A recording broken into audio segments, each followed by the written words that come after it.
Stories. एक दफ़ा का जिक्र है, एक बहुत प्यारे जंगल में तमाम जानवर मिलजुल कर रहा करते थे। जंगल का बादशाह शेर अपने जंगल के जानवरों का शिकार नहीं करता था। उसका सबसे वफादार साथी हरन चौकड़ियाँ भरकर करीबी जंगलों में जाता और शेर को शिकार के बारे में बाखबर करता रहता। शेर हरन पे बहुत भरोसा करता था और हर काम करने से पहले उससे मशवरा करता था। उस जंगल में एक लोमड़ी भी थी। लोमड़ी अपने आप को बहुत ज़हीन समझती थी और बादशाह के करीब होना चाहती थी। हरन की ऐसी इज़्ज़त देखकर लोमड़ी हरन से हसद करती थी और किसी न किसी बहाने से हरन को बादशाह से दूर करना चाहती थी ताकि वो हरन की जगह ले सके। एक दिन हरन को तन्हा देखकर लोमड़ी ने कहा, हिरन मियाँ, कहाँ रहते हो तुम?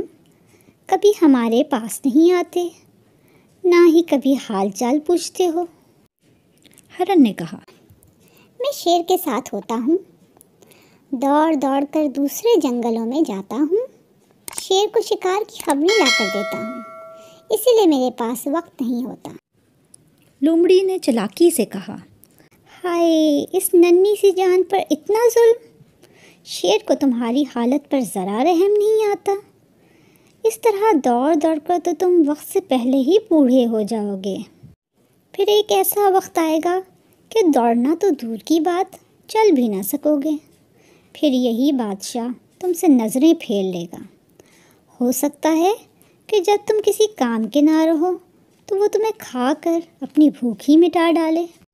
हरन ने गुस्से से कहा, नहीं, हमारा बादशाह इस जंगल के किसी जानवर को नहीं खाता।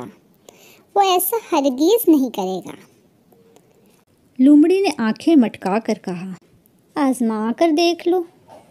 हरन ने कहा, वो कैसे? ऐसा करो कि तुम चलते चलते एक पत्थर से टकरा जाओ और टांग में चोट लगने का बहाना करो। जब तुमसे दौड़ा नहीं जाएगा तो खुद देख लेना वो तुम्हारे साथ क्या सलूक करता है। हरन लोमड़ी की बातों में आ गया। एक दिन शेर के साथ चलते चलते एक बड़ा पत्थर देखा तो उससे जा टकराया। उसे टांग में चोट लगने का बहाना भी नहीं करना पड़ा, क्योंकि सचमुच उसकी टांग में चोट लग गई थी। शेर बहुत परेशान हुआ। उसने जंगल के सबसे काबिल हकीम बंदर को बुलाया। बंदर ने खूब अच्छी तरह हरन की टांग का मुआयना किया। फिर एक लंबी सांस लेकर बोला, इसका सिर्फ एक ही इलाज है। सारे जानवरों ने मिल के पूछा, वो क्या? बंदर बोला, इलाज ये है कि इसकी टांग पर लोमड़ी की चर्बी की मालिश की जाए। इस जंगल में एक ही लोमड़ी थी और फौरी तौर पर उसकी चर्बी से इलाज किया जा सकता था।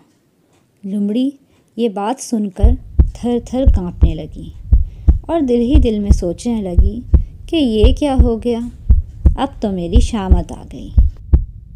फिर आगे क्या हुआ, समझ गए ना? प्यारे दोस्तों, हमें इस कहानी से ये सबक मिलता है कि अगर आप किसी के लिए गड्ढा खोदेंगे तो खुद ही उसमें गिरेंगे।